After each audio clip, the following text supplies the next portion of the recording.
ఈ రోజు మన వీడియోలో మా ఇంట్లో చపాతీ పిండిని ఎలా మేము ప్రిపేర్ చేసుకుంటామో అనే వీడియో గురించి అయితే మీకు చూపించాలనుకుంటున్నాను. చపాతీ పిండి అంటే ఓన్లీ గోధుమలతో చేసేది కాదు. ఇవైతే 8 రకాల చిరుధాన్యాలతో చేసుకున్న చపాతీ పిండిది. కొంతమందికి రోజు చపాతీ తింటే స్టమక్ పెయిన్ వస్తుందని భయపడుతుంటారు కదా, అటువంటి భయం ఏమీ లేదు. ఎందుకంటే ఇక్కడ మనము 8 రకాల చిరుధాన్యాలతో చపాతీ ప్రిపేర్ చేస్తున్నాం కాబట్టి చిన్న పిల్లల నుంచి పెద్దవాళ్ళ వరకు కూడా చక్కగా తినేయొచ్చు. ఈ చపాతీ హెల్త్ కి చాలా మంచిది. ఎటువంటి గ్యాస్ట్రిక్ పెయిన్ గానీ స్టమక్ పెయిన్ గానీ రానే రావు. మరి ఆ 8 రకాల చిరుధాన్యాలు ఏంటేంటో ఇప్పుడు చూసేద్దాం రండి. ఇక్కడ నేను 250 గ్రామ్స్ కొర్రలను అయితే తీసుకున్నాను. వీటిని ఒక ప్లేట్ లో వేసి రాళ్ళేమీ లేకుండా శుభ్రపరిచిన తర్వాత ఒక బౌల్ లో అయితే వేసుకోవాలి. నెక్స్ట్ ఇప్పుడు 250 గ్రామ్స్ ఊదలను అయితే తీసుకుంటున్నాను. వీటిని కూడా సేమ్ ప్లేట్ లో వేసి నీట్ గా రాళ్ళు అవి లేకుండా శుభ్రపరిచిన తర్వాత ఒక బౌల్ లోకి అయితే వేసుకోవాలి. ఇప్పుడు మరో 250 గ్రామ్స్ కొర్రలను అయితే తీసుకుంటున్నాను. మొదటి తీసుకునే కొర్రలకి వీటికైతే కలర్ డిఫరెంట్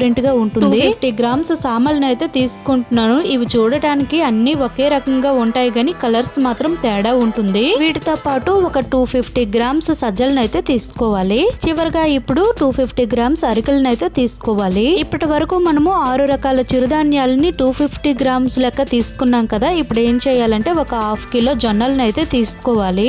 ఇక్కడ మనం జొన్నలను అయితే 1/2 కిలో తీసుకున్నాం కదా, అలానే గోధుమలను అయితే 2 కేజీస్ అయితే తీసుకోవాలి. ఇప్పుడు ఈ గోధుమలను కూడా నీట్ గా రాళ్ళు ఏమీ లేకుండా శుభ్రపరిచిన తర్వాత ఒక బౌల్లో వేసుకొని చిరుధాన్యాలన్నింటినీ కూడా కలుపుకున్న తర్వాత ఒక 1 అవర్ టైం అయినా సరే ఎండలో అయితే ఆరపెట్టుకోవాలి. నేనైతే ప్రతిసారి కూడా ఇలా ఎండలో ఆరపెట్టిన తర్వాతనే పిండి అయితే పట్టిస్తాను. ఇక్కడ నేనైతే ఒక 3 అవర్స్ టైం అయితే ఎండలో ఉంచాను. ఇవైతే బాగా ఎండాయి కదా. ఇప్పుడు ఏం చేయాలంటే ఒక డబ్బాలోకి అయితే తీసుకోవాలి.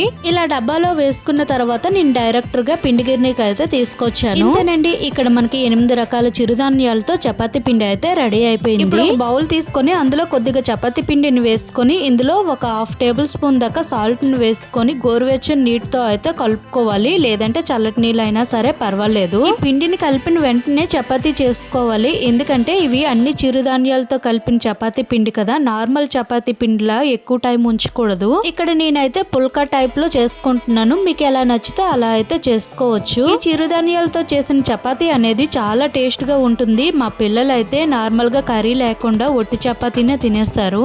మరి ఇంత హెల్దీ టేస్టీ చపాతీ పిండిని మీరు కూడా ఒకసారి ట్రై చేసి చూడండి. మనం బయట కొనుక్కునే కంటే ఇలా ఇంట్లో ప్రిపేర్ చేసి పిల్లలకు పెడితే చాలా మంచిది. ఈ వీడియో అయితే మీకు యూజ్ అవుతుందని అనుకుంటున్నాను. నెక్స్ట్ మరికొన్ని వీడియోలతో మళ్ళీ కలుద్దాం. Thank you for watching.